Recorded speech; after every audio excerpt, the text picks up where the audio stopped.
Great to be here with you this afternoon. And yeah, I'm excited to talk about this subject and to have a discussion with you afterwards. There are a lot of things that are annoying us in the current situation. I've already had a look at your votes. Things like wearing masks, social distancing, the insecurity. And yes, we do feel that since March, our lives, they have basically turned upside down. So our lives have turned upside down. Nothing is as it has been. We are suffering from social distancing, from isolation and loneliness, worries about the future. And these things, they all affect us deeply. And I mean, to be honest, it's not over yet. We don't know what the future will hold. And even now, normality as it was a year ago, it just seems miles away. Our situation is unpleasant, but I mean, when we look at the world and when we look at the world around us, we see how the pandemic has hit other parts of the world really, really severely. So I remember how the pictures from hospitals in Italy, how they moved me in spring, what was going on there. And we also see how the pandemic is hitting the poorer countries enormously at the moment. As it was already said, I lived in Lebanon for a year, and at the moment I do very much remember my friends in Lebanon, and they're going to a really, really big crisis. And the situation in Lebanon, it has been difficult anyway, with the political crisis and with the economic crisis. And then, because of the corona pandemic, the situation really got worse, the economic situation. The currency has actually lost its value completely. And then what happened next was the big explosion. You see a picture here on the slide that happened in Beirut in August. The city of Beirut is completely destroyed. And then from August on, the number of people who are infected by the coronavirus is significantly rising. So my friends, they're really facing poverty at the moment. I mean, what the country is going through at the moment, I just can't imagine.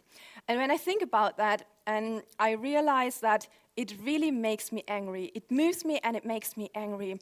I mean, the world, it was always unjust. It has been unjust anyway. But with COVID, I feel that the injustices, they have really, really increased. The gap between the rich and the poor, it's widening. It seems that the poor have to suffer from the pandemic so much more than others. And to be honest, compared to that, I feel, well, actually, with my life here in Switzerland, I'm not that much affected. But I'm very well aware that some of you and some people here in Switzerland, they are personally very much affected by the current crisis. Maybe you have lost a beloved relative or friend who was infected with a virus, or maybe someone in your family died and he or she was in a hospital and you weren't even able to go there, you weren't even allowed to go there and say goodbye because of the corona regulations.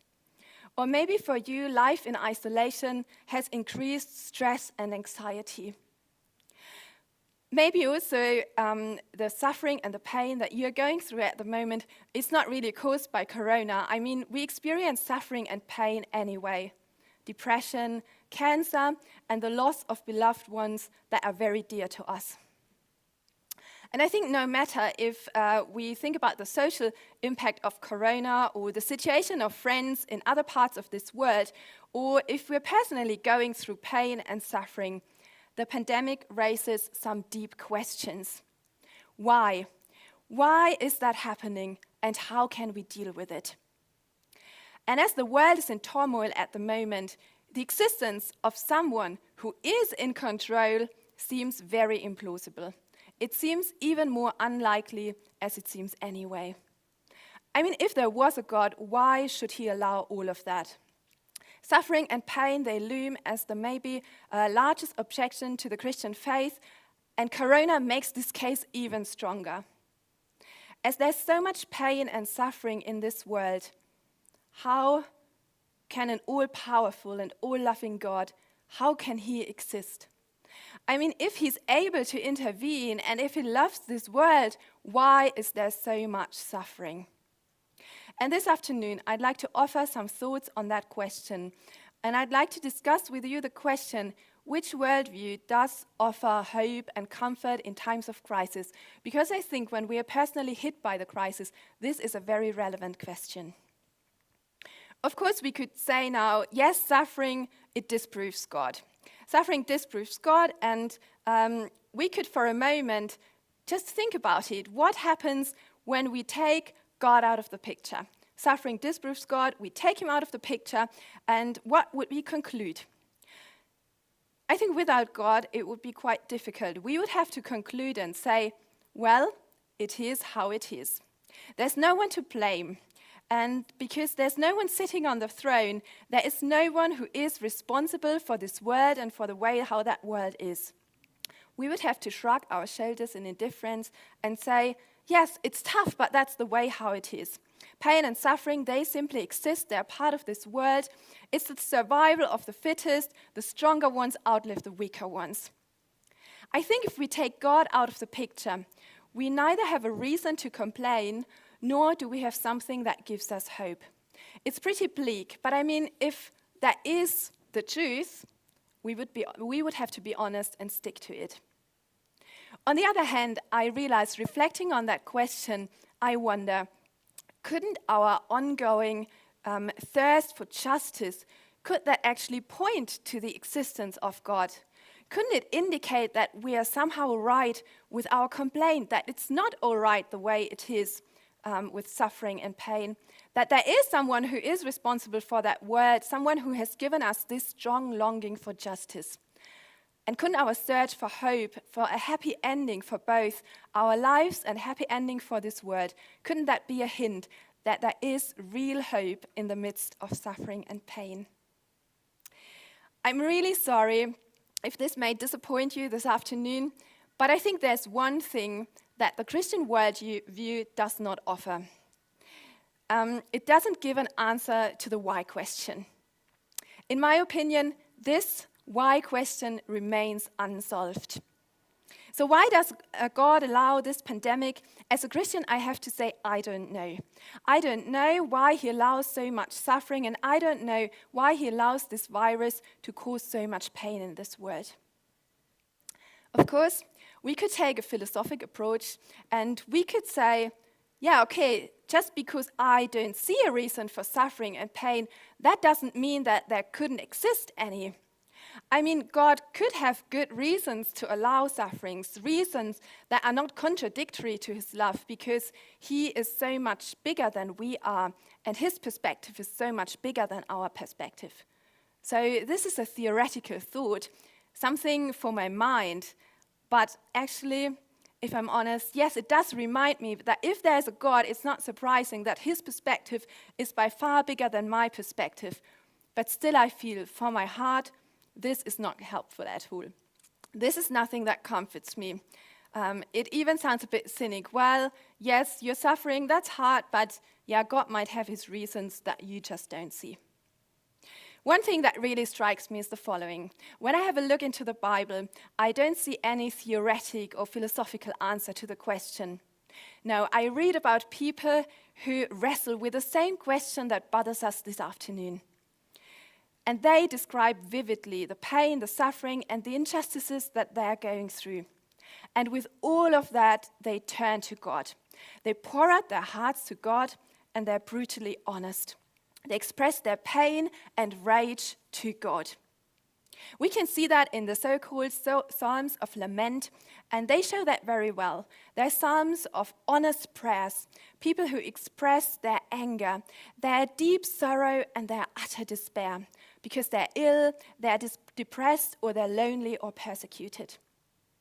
So with God in view of suffering, I don't just shrug my shoulders in quiet resignation. No, I have someone to turn to. And I have someone to turn to, and there is someone who actually listens to my complaint. When I confront people with these negative emotions of utter despair, of fury and agony, deep-seated anger, very often my impression is it's simply too much for them. They're not willing, or maybe they're not able to stand the intensity of my emotions. I can't really be honest. I have to somehow hold some things back. I feel that somehow we are inclined to focus very much on the positive things and that there's not that much room for pain. To me, the message that people often give is something like, be strong and focus on the positive things. Don't worry too much and, everything is going to be all right again. But what if it isn't? God is different. With him, there's room for the breadth and for the depth of my painful emotions. I don't have to gloss over the difficulties or pretend that things aren't that bad. Negative emotions are not too much for him. It's quite the contrary. The Bible itself encourages the reader to turn to God with brutally honest prayers. And that's what people have done for centuries. It's what people have done for centuries in the midst of famines, of disease. When wars came and crisis hit them, they found in these age-old psalms, psalms very helpful. They experienced that there is someone I can turn to. And when it was too hard for them to find words, they found that these psalms are really helpful because they offer them words. They help them to express their painful emotions. But it's not just believers who lament. God is also lamenting. In the Bible, we see God himself lamenting. He complains about the injustices and the exploitation of the poor. His heart is deeply moved. He's even angry because there's so much evil and violence in this world. He's moved to tears because of the pain and the suffering in this world. In Jesus, God himself, he stands at the grave of his friend Lazarus and he cries. God sheds tears. God sheds tears. And the second thing I find really, really interesting when I have a look at the Bible is the following. In the Bible, there are some popular answers to this question, to this problem of suffering. They are strongly rejected. Some, such as the idea of karma, that suffering is a direct consequence of personal wrongdoings. And I've heard that in the past months. I've also heard that from religious people, that they say the pandemic is God's judgment. It's God's punishment because the West turned away and they embraced a really sinful lifestyle. But I really wonder, where do they have their knowledge from to tell or to give such clear answers? Who could claim to have insight into God's thoughts, into God's minds, and therefore clearly tell why God allows certain things? It's really interesting because in the times of the New Testament, people also asked that question. There was a tragedy that happened in Jerusalem. A tower collapsed and 18 people died. So Jesus, he asked the people around him and he says, do you think that these people were guiltier than any other people in Jerusalem? And Jesus says, no. These people who died in the tragedy, they were not guiltier than all other people in Jerusalem. Jesus denies the idea of karma. The suffering is a direct consequence of past mistakes. So we don't know why some people are more affected than others, but we know that according to Jesus, the reason is not that they're guiltier. But Jesus invites the people to see and to have a look at this tragedy from a different perspective. He invites them to see the tragedy as a wake-up call. No matter if you're personally going through pain and suffering, or if it's really bothering you what's going on in this world, suffering and pain, I think they wake us up. The Oxford scholar C.S. Lewis, he suggested that suffering and pain, that they are God's wake-up call. He says, God whispers to us in our pleasure, speaks in our conscience, but shouts in our pains. It is his megaphone to rouse a deaf world. How would that be for you, to see the current crisis as a wake-up call, an invitation to ask the big questions in life? How do we deal with our vulnerability? What do we do when we face our mortality? Where is hope, and who can we trust in times of crisis? For me, in the end, this is the key question. Can I trust God despite all the suffering that's going on? And when I have a look at God and how he revealed himself in the person of Jesus, I'm assured of one thing. I don't have an answer to the question of suffering, but I know that the reason why he allows this is not that he doesn't love me. The reason why he allows me is not that he doesn't love me. When I look at Jesus, I see that his whole being is love. He's not distant, he's not indifferent or apathetic, he's not the unmoved mover or philosophical idea. No, he's full of compassion and love, and that's why he came down, he entered this world, he became one of us, and he experienced pain and suffering and death. We could say, in Jesus, God himself, he became a coronavirus victim. So there's a picture of the famous Isenheimer altar. It was painted in the 16th century by Matthias Grünewald, and it was painted in times when there was a severe illness that many people affected. It was sometimes even like an epidemic, and it was caused by a fungus on grain that was poisonous. So many people, they got that disease, and it was like a burning pain that they went through, and many people, they died in the end from suffocation. So it was something that was really severe in those days. And the artist, you see it here in the picture, he depicted Jesus, he painted Jesus in the way that he resembles very much a victim of the epidemic of those days.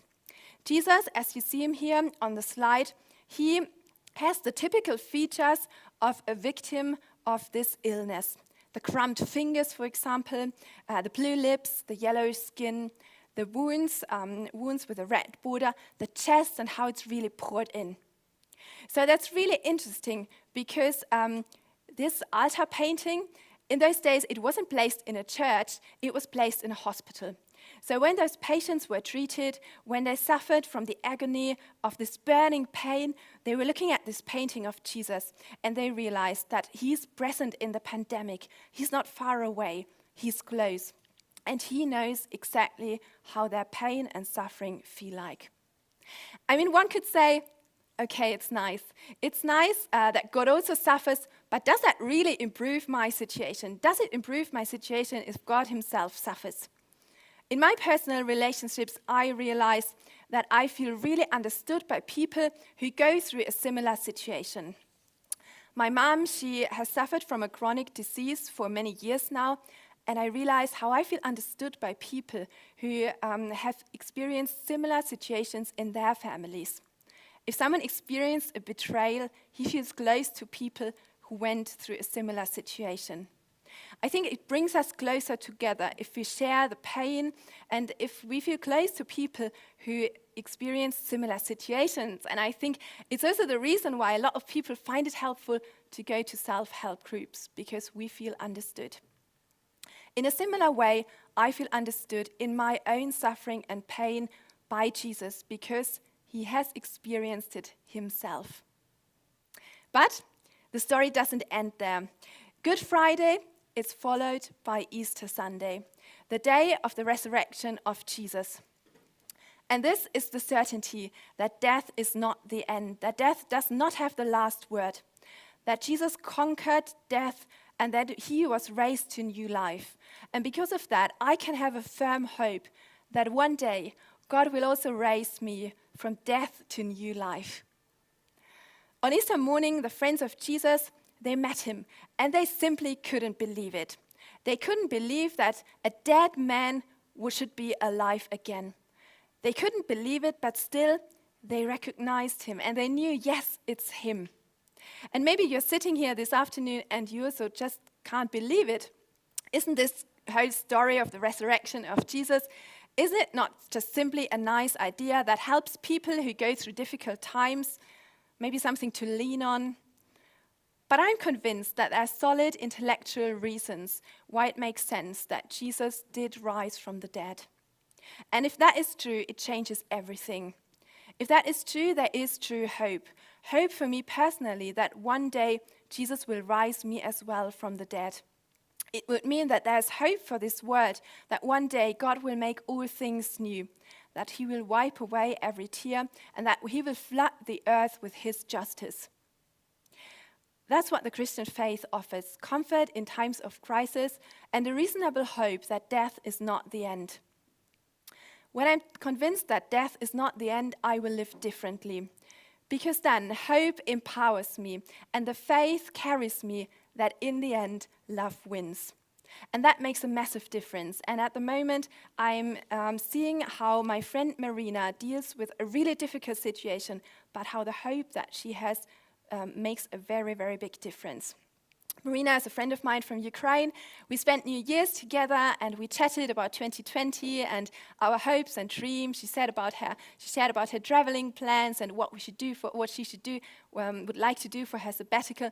But things turned out completely different. In March, her mother, she was diagnosed with a brain cancer, and it was during COVID times, so it was really difficult in Ukraine to get treatment. And in the same time, her father, he caught the coronavirus, and he was in a very, very severe condition. Their grandfather, who lived with them, he died because of the virus, and her mother and her sister and everyone in the family got the virus. And her mother, she had to wait for the operation. She was finally operated.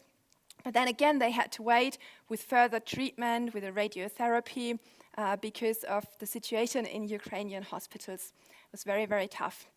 And in May, they discovered that the cancer had already spread. There were more tumors, and it has already metastasized. So at the moment, her mom, she can't speak anymore, and she does not remember anyone. And they're basically waiting. Yeah, we're expecting that she will die very soon. Maybe when I look at my phone after this talk, I might have the message that she died. And I just can't imagine the situation that this family went through at the moment. I can't imagine the situation that Marina went through in the past months. And when I talk to her, she says, yes, it is very, very difficult. It is very difficult, but also in all of that, we trust God. And we experience that He's there in the pain and in the suffering. This year, Marina's, her mom's birthday, it was on Easter Sunday. And she said to me, this is so significant to me that I can celebrate my mom's last birthday on Easter Sunday, because that is the hope. That is the hope, and that is our strong conviction that death is not the end, that we will see each other again, and that there will be no pain and no cancer anymore. And that certainty and that firm hope that give her the strength to face the situation she's in at the moment. It helps her and it gives her peace and comfort in all of that. I don't know what you think about the things that I've shared this afternoon.